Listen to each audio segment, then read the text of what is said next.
नाही सर.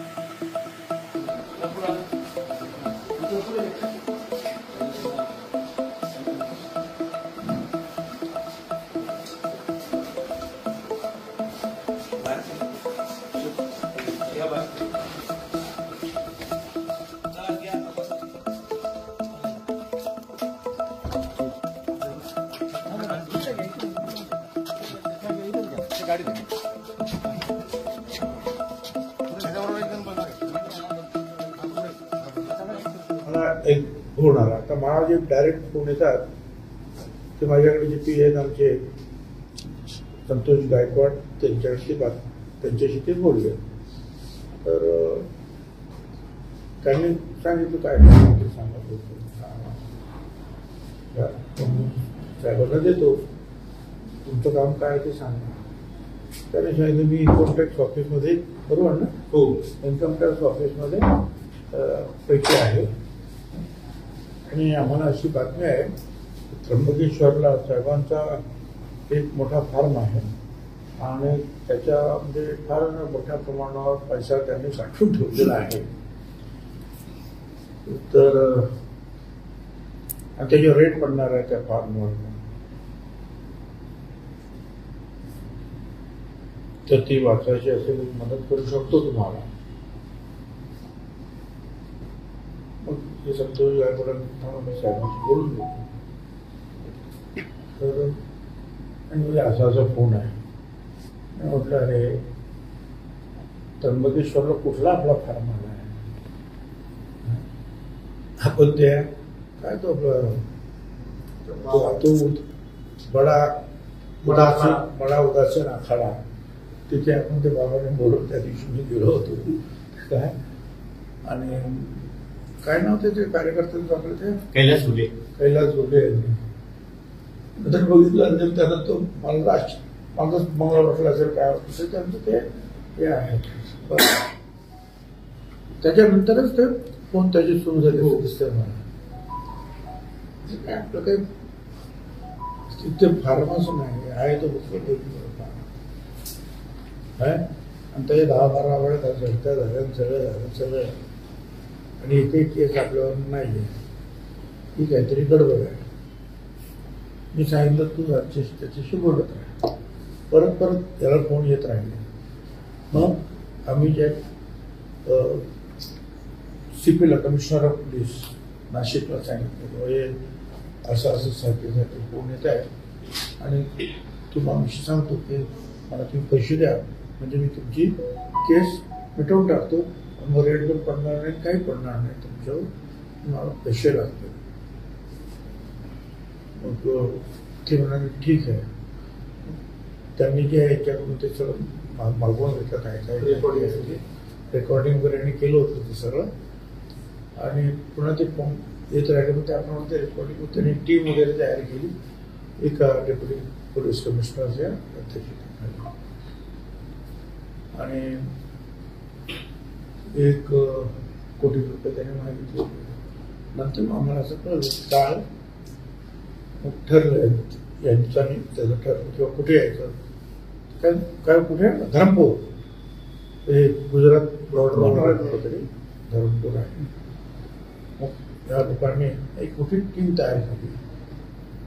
त्याच्यामध्ये गुजरातचे नंबर प्लेट असते तिकडच्या 3 मोटर बाईक्स घेतल्या पोलिसांनी, आणखी दुसरी माणसं घेतली आणि मग त्यांनी एक मोठी कागद भरलेली पिशवी तयार केली.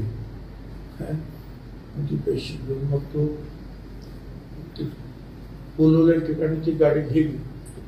आजूबाजूचे लोक होते त्याने तिथे आणखी पुढे तिकडे अमुक ठिकाणी या डावीकडे वळा असे 2-4 ठिकाणी ते वळवत त्याला ते नेलं आणि मग शेवटी मग ते त्याला कळलं की आता आपण फार सेफ झालं आणि मोटरसायकलवर होता तो खरं ते यांच्या गाडीच्या पाठीमागेच होता. पोलिसांची जी खाजगी दुसरी गाडी होती त्याच्या पाठीमागेच तो होता आणि तू सांगायला डावीकडे उजवीकडे यांना माहिती नाही कोण काय. ठीक आहे त्याप्रमाणे हे केल्यानंतर आमदार श्री छगनरावजी भुजबळ यांच्या फोनवर एका व्यक्तीने फोन करून सांगितलं की मी इन्कम टॅक्स अधिकारी बोलतोय, तुमच्या त्र्यंबकेश्वर येथील फार्म हाऊसवर रेड पडणार आहे. मी इन्कम टॅक्स मध्ये असल्यामुळे मी अधिकाऱ्यांशी बोलून तुमचं प्रकरण सेटल करू शकतो, तुम्हाला पैसे द्यावे लागतील. असं झाल्यानंतर त्यांनी नंतर फोन कट केला. परत काही दिवसानंतर फोन केला, त्यामध्ये त्यांनी पैशाची डिमांड केली आणि मग आमदार साहेबांनी सरांना सांगून आम्ही त्या पद्धतीने युनिट 1ची एक टीम तयार केली आणि त्याला पैसे देताना आपण त्याला ट्रॅप करू अशा पद्धतीने आम्ही सापळा रचला.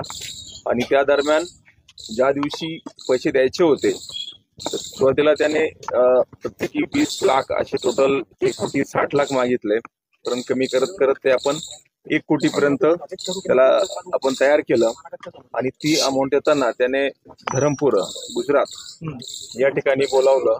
त्यावेळेस त्या पैसे घेऊन जाणाऱ्या व्यक्तीबरोबर आपली टीम होती, आपल्या 2-3 टीम मोटरसायकलवर होत्या आणि त्या ठिकाणी त्याला पैसे देण्याच्या वेळेस सापळा करून द्वारे त्याला अटक केली आणि त्याला ताब्यात घेऊन त्याच्याकडे चौकशी केली.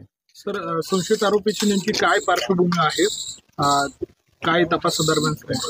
तो BSc झालेला आहे, ग्रॅज्युएट, 23 वर्षाचा, करंजाळी पेठ तालुका येथील युवक आहे. कुठलंही काम नाही, फक्त मला काहीतरी बनायचं किंवा पैसे कमवायचे या हेतूने त्याने हे कृत्य केलेलं आहे.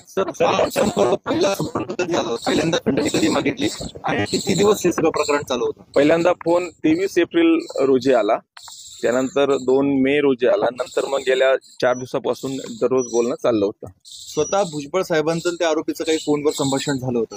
नाही, तो मोबाईल भुजबळ साहेबांनी त्यांच्या एका PA कडे डायव्हर्ट केलेला होता. संतोष गायकवाड हे रेग्युलर त्या आरोपीशी संपर्कात होते. आणि काय त्याचं म्हणजे त्र्यंबकेश्वरला कुठल्या ठिकाणी तो छापा मारायचा असं त्यांनी बनाव केलेला होता, नेमकं काय असं नक्की ठिकाण नाही सांगितलं, फक्त त्र्यंबकेश्वर येथील सांगितलं. त्र्यंबकेश्वर जवळ तुमचं फार्म हाऊस आहे, त्या ठिकाणी रेड पडणार आहे सांगितलं. सर, एकटाच आरोपी आहे की अजूनही त्याच्यामध्ये दुसरं कोणी आरोपी नाहीये. हा आरोपी प्रत्येक वेळेस वेगवेगळ्या फोनवरून फोन करत होता. तो स्वतःचा फोन वापरत नव्हता.